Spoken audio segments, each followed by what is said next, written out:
السلام علیکم ورحمۃ اللہ وبرکاتہ۔ امید ہے کہ سبھی ساتھی خیر و عافیت کے ساتھ میں ہوں گے، اور دعا ہے کہ اللہ تبارک و تعالی سبھی کو خیر و عافیت کے ساتھ میں رکھے۔ تو آج کے سبق کے اندر ہم پڑھیں گے سورہ بقرہ کی آیت نمبر 235۔ اس سبق کے اندر جو تجویدی قاعدے ہیں وہ ہم سیکھیں گے، اور جو غلطیاں لوگوں سے ہوتی ہیں ان غلطیوں سے انشاءاللہ ہم بچنے کی کوشش کریں گے۔ تو آئیے آج کے سبق کو شروع کرتے ہیں۔ اعوذ باللہ من الشیطان الرجیم، بسم اللہ الرحمن الرحیم، ولا تعزموا عقدة النکاح حتى يبلغ الكتاب أجله ولا تعزموا، عین کو حلق سے نکال کر کے پڑھیں گے اور زا کو سختی کے ساتھ میں پڑھیں گے، اور زا سختی کے ساتھ تبھی پڑھا جا سکتا ہے جب ہم دونوں دانتوں کو ٹچ کر کے اور دونوں دانتوں کے بیچ میں زبان کی نوک کو لگائیں گے، اور یہی مخرج ہے اس کا۔ تو جب اس طرح سے پڑھیں گے تو آپ کا زا نکلے گا، اور زا کے پروناؤنسیشن میں سیٹی ہوتی ہے، زا۔ عقدۃ النکاح، قاف کو پر کر کے بھی پڑھیں گے اور ساتھ ساتھ اس کے اندر قلقلہ بھی کریں گے۔ قلقلہ اس لیے کریں گے کیونکہ حروف قلقلہ 5 ہیں، قاف، طا، با، جیم، دال، اور ان کے اندر قلقلہ کرنے کی شرط یہ ہے کہ یہ ساکن ہونے چاہیے۔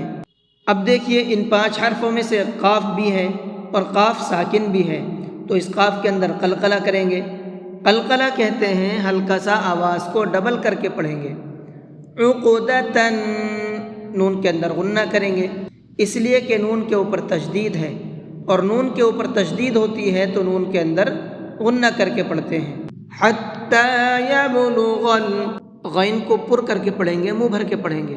اجلہ، ہم نے یہاں پر وقف کیا ہے اور یہاں یہ الٹا پیش ہے، اور الٹا پیش پر وقف کرتے ہیں تو الٹا پیش کو سکون سے بدل دیتے ہیں، جزم سے بدل دیتے ہیں، تو یہاں ساکن ہو جائے گا، اس لیے میں نے کیا پڑھا ہے اس کو، اجلہ۔ وَاعْلَمُوا أَنَّ اللَّهَ يَعْلَمُ مَا فِي أَنفُسِكُمْ فَاحْذَرُوهُ۔ وَاعْلَمُوا، یہاں پر یہ چھوٹا مد ہے تو اس چھوٹے مد کو 1 سے 3 الف کے برابر کھینچ کر کے پڑھیں گے۔ ان اللہ، نون کے اندر غنہ کریں گے اس لیے کہ نون کے اوپر تشدید ہے، اور اللہ کے لام کو منہ بھر کے پڑھیں گے کیونکہ اللہ کے لام سے پہلے زبر ہے، اور اللہ کے لام سے پہلے زبر ہوتا ہے تو اس اللہ کے لام کو پر کر کے پڑھتے ہیں۔ ما فی انفسکم، اس نون کے اندر اخفا کریں گے اس لیے کہ نون ساکن کے بعد میں فا ہے، اور فا اخفا کے حرفوں میں سے ہے، تو یہاں نون میں اخفا کریں گے۔ فاحذروہ، اس ہا کو ساکن کر کے پڑھیں گے جب ہم یہاں وقف کریں گے، کیونکہ جب پیش پر وقف کرتے ہیں تو پیش بھی سکون سے بدل جاتا ہے، جزم سے بدل جاتا ہے، تو ہا ساکن ہو جائے گا، اس لیے میں نے اس کو فاحذروہ پڑھا ہے، ٹھیک ہے۔ وَاعْلَمُوا أَنَّ اللَّهَ غَفُورٌ حَلِيمٌ۔ ان اللہ، یہ دونوں قاعدے ابھی میں نے آپ کو اوپر بتائے ہیں۔ غفور، غین کو بھی پر کر کے پڑھیں گے۔ حلیم، ہا کو درمیانی حلق سے نکال کر کے پڑھیں گے، درمیانی یعنی مڈل حلق سے نکال کر کے پڑھیں گے۔ تو آپ کی یہ آیت نمبر 235 الحمدللہ مکمل ہو چکی ہے۔ اس آیت کے اندر جو تجویدی قاعدے ہیں وہ میں نے آپ کو بتا دیے ہیں، آپ ان تمام قاعدوں کو دھیان میں رکھ کر کے پریکٹس کیجئے، اور جس طرح سے میں نے آپ کو بتایا ہے ٹھیک اسی طریقے سے پڑھنے کی کوشش کیجئے۔ اگر آپ اسی طریقے سے پڑھیں گے تو انشاءاللہ بہت اچھے طریقے سے قرآن کریم کو پڑھنا سیکھ جائیں گے۔ اور پھر اس کو پڑھنا کیسے ہے، آئیے ایک بار اس کو پڑھ کر کے بھی دیکھ لیتے ہیں۔